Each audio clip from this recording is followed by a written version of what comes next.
All right. Well, Ira, it is a huge pleasure to sit down with you at Project Literacy Lab and get to know you, not as necessarily just the CEO of Learning Game Studios, but actually a little bit about the man behind, the big shift that's going to happen from your company in the space of illiteracy. And I've had the pleasure to share a few dinners with you so far, and I have to say, this is probably going to be one of my favorite talks the entire time because there is a lot to cover. You're kind to say. Thank you. So I figure let's start with Learning Game Studios. I know it came out of MIT research. It's an incredibly exciting approach to tackling illiteracy, experiential-based, digital, games essentially that aren't about quizzes and all the traditional things we think about when we're tackling such a problem, but really an exciting, innovative approach. I'm wondering if you can tell us about where it began, the idea, and where it is today. Well, thank you so much. It's been a great week so far, and I'm thrilled to be able to share tonight. Learning Game Studios is a slightly different approach at entrepreneurship because, as you noted, we spun out of a not-for-profit company, which was started by absolute thought leaders in the field of game-based learning, including sitting on our board, the gentleman generally credited with creating the field of game-based learning, James Paul G. And there were a group of professors at the MIT Education Arcade who started it, and then a couple of them left and went to the University of Wisconsin at Madison. And the Learning Games Network was begun because we began to network universities. For about 8 years now, LGN, as we call it, has been doing research on how learners learn in a game-based environment, how to measure that learning, how to put the learning in. And so for us, the holy trinity of game-based learning is the combination of the learning sciences, solid instructional design, and excellent game design, so that it's a fun and engaging way to deliver a curriculum. And a lot of people say, oh, what kind of gaming company are you? And it's important that we try to explain to people we're an educational company that uses games as a pedagogy, not a gaming company trying to make something educational.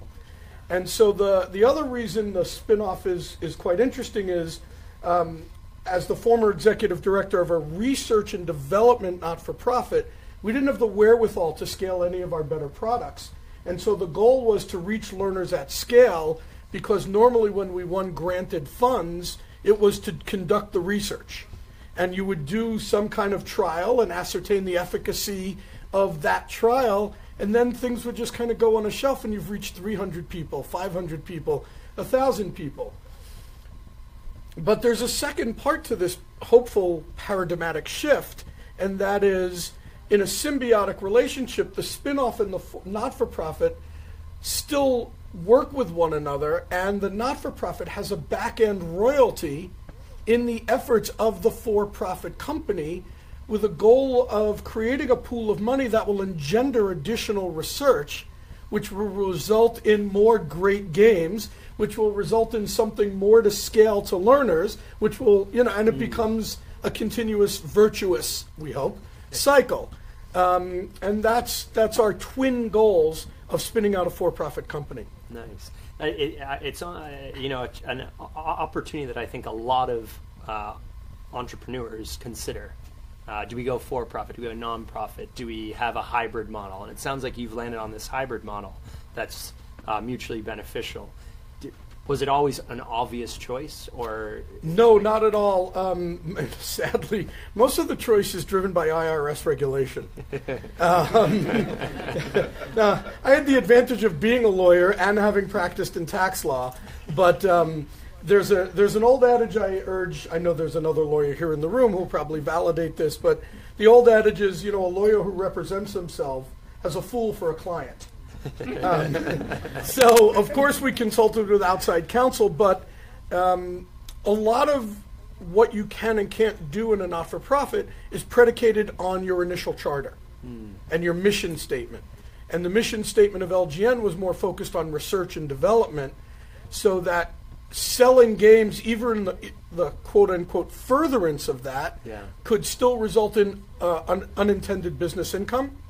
And UBI, after a certain percentage, becomes highly penalized and threatens your 501 status. So the answer became obvious in and of itself as a result of IRS regulation. Yeah, but it sounds like it's working for you. So far, so good. Yeah, I'm sure there's a lot more we could go into there, but I don't know how interested everyone else it's would enough be. said. But I personally am intrigued. So, I have a question about where you are today. I know that you've created, Xenos, and you've got how many hours of play? We have over 250 hours of standards-aligned instructional material inside our game. And the standards-aligned part is important because we teach foundational skills, right? So in the U.S., adult education, which is funded by a law called the Workforce Investment Opportunity Act, or WIOA, has its own measurement called the National Reporting System. And we can take learners from levels 1 to 3 or even 4. And that's important because you must be at level 4 or 5 to get into a high school equivalency program. So we like to think we're the first rung on a ladder of future careers, personal and career success for learners who lack foundational skills, is that you can play our game to fruition and then be ready to transition to better educational opportunities as well as enhanced career opportunities. Now, I'm going to be honest, when I hear the words like standards and, games go together, it doesn't sound very fun. But I've seen the product, I've experienced the product, and it's actually engaging and fun. It doesn't feel like you're sitting there taking a test. It doesn't feel like you're learning. Mission accomplished. But this goes really, what's the experience that people are having when they dive into it? I'm a bit biased, maybe. No, I think yours is a fairly commonplace experience on both accounts. One, wow, I'm playing an educational game and it's actually fun. Holy cow. But secondarily, people are playing it for longer times than we would have expected. And as anybody who's worked in ESL or literacy knows, and that's everybody in this room, time on task is the most critical factor in skill attainment. So we're getting high time on task, but it was designed, as I said before, that trilogy, good game design, and we're very cognizant that we're aiming at an adult population. So the goal was to make games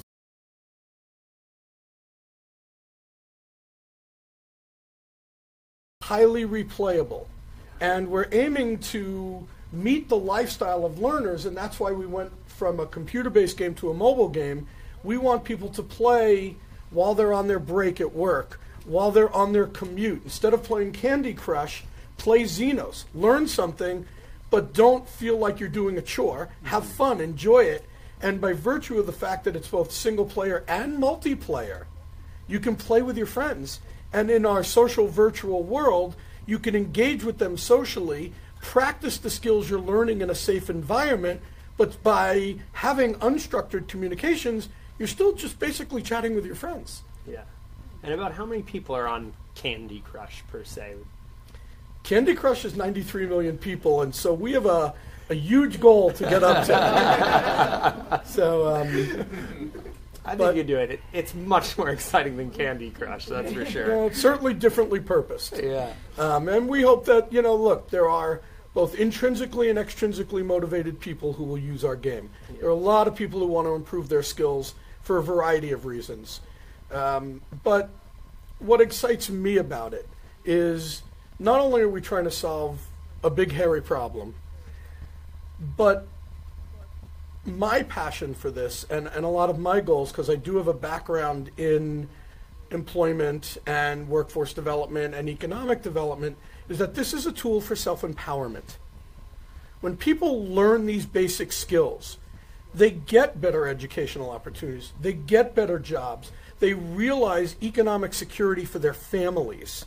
And as the research shows, there's a 1-to-1 correlation between the literacy attainment of a mother and a literacy attainment of their children. And if we can give that kind of self-empowerment, we're helping break the cycle of poverty, And we're doing so in a way that will resonate beyond the generation we're teaching directly and reach deeper into more generations. That's pretty powerful. Yeah, I couldn't agree more. I actually want to change gears a little bit, and you now are running a gaming studio that's all focused around education. Obviously, an education company that does you pick gaming. Up on the talking points well. And your background is as a lawyer for your special counsel to the U.S. Secretary of Commerce? Yes. So that's a logical jump. It is, believe it or not. I spent about 18 years in public service at the local, state, and federal levels. I worked for 3 different mayors, 2 in New York, 1 in D.C. I worked in my state legislature. I was briefly a judge. I worked for 2 cabinet secretaries and a 3rd federal agency. But there's a theme to all of it, both my public service and now my private sector, and that is being a part of the solution, right? So I'm of the Hebrew faith, and in Judaism there's a concept called tikkun olam, which means to heal the world. And I take that very seriously. In fact, as a young man, right up until the time I was a junior in college, I thought I was headed for divinity school. I wanted to be a rabbi. And then I was introduced to the mathematician, philosopher Buckminster Fuller. Yeah. And I read some of his books, and long before Malcolm Gladwell talked about it, Bucky talked about the tipping point, where the humanity was reaching or had crossed the Rubicon of a tipping point where only we could save ourselves from destruction. And I made a very conscious choice at the age of 17 or 18 that I could help the spiritual growth of a flock or a congregation, 300, 400, 500 families, or I could go into public service, reach people more shallowly, but affect millions. And it was a very conscious choice, and I don't regret a minute of it. But it's all, as I say, the theme that runs throughout my public service, my work in the last 15 years in education, is being part of the solution. That's what drives me. That's what gets me out of bed every morning. That's what helps me get over the hurdles of being an entrepreneur when you're not doing nearly as well as you'd hoped. Yeah. Where do you get that drive from? Like, is it your parents? Is it your family? Is it your faith? Give us a little more of what the kernels of that kind of drive. At 17, to have that kind of ambition is unique. I was blessed with 2 very great parents. My mother was a very successful woman long before that was the norm. And she was an advertising executive and had a facility with words that mine pales by comparison to, and I like to think I'm reasonably facile. But he says modestly.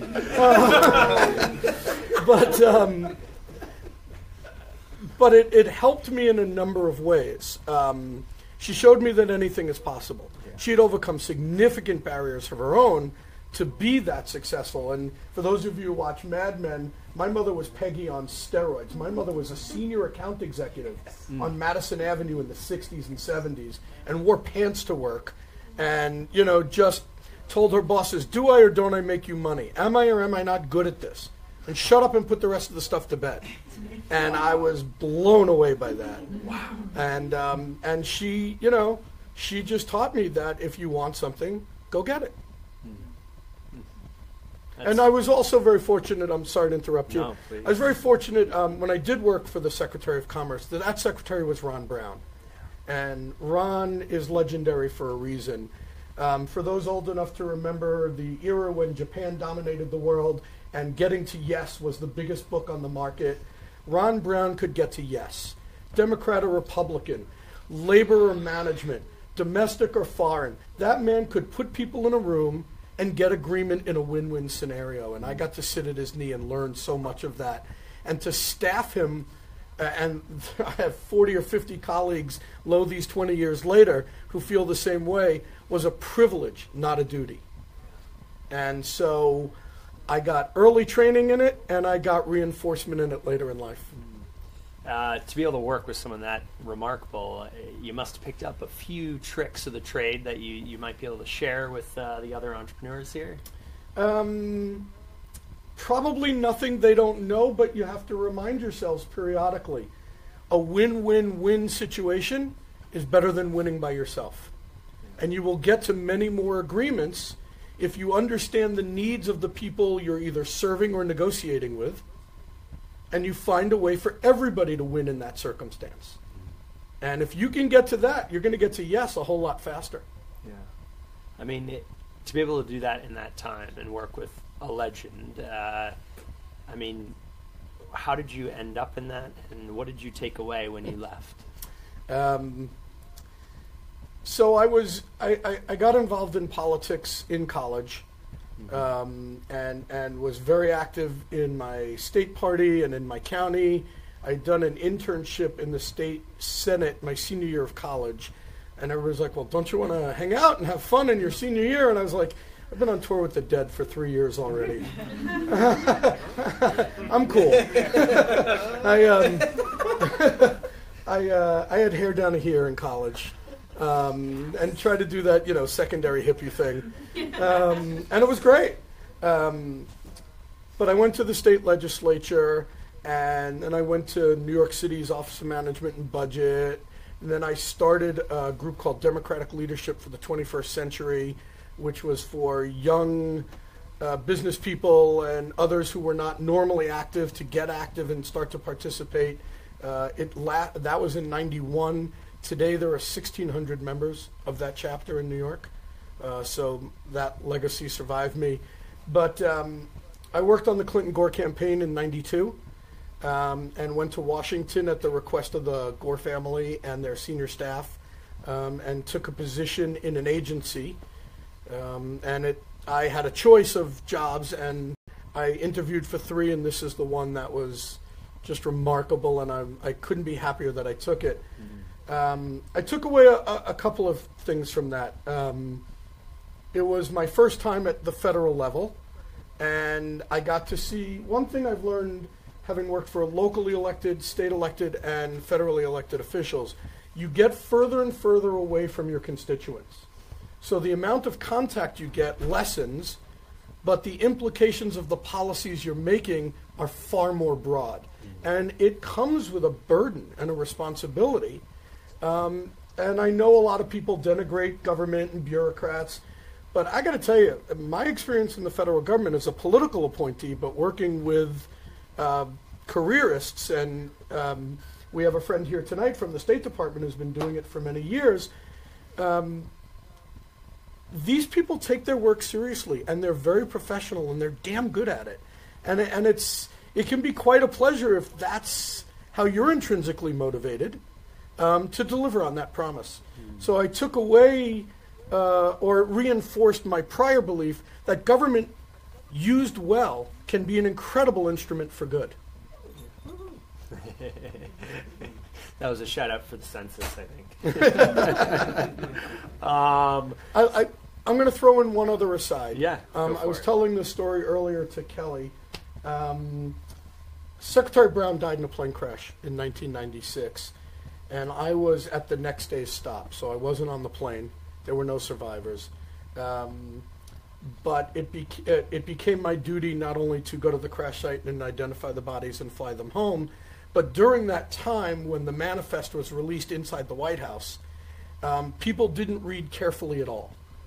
And I was on the next day's manifest, but they were reading left to right, not top to bottom, and word pretty quickly spread that I was dead amongst my friends.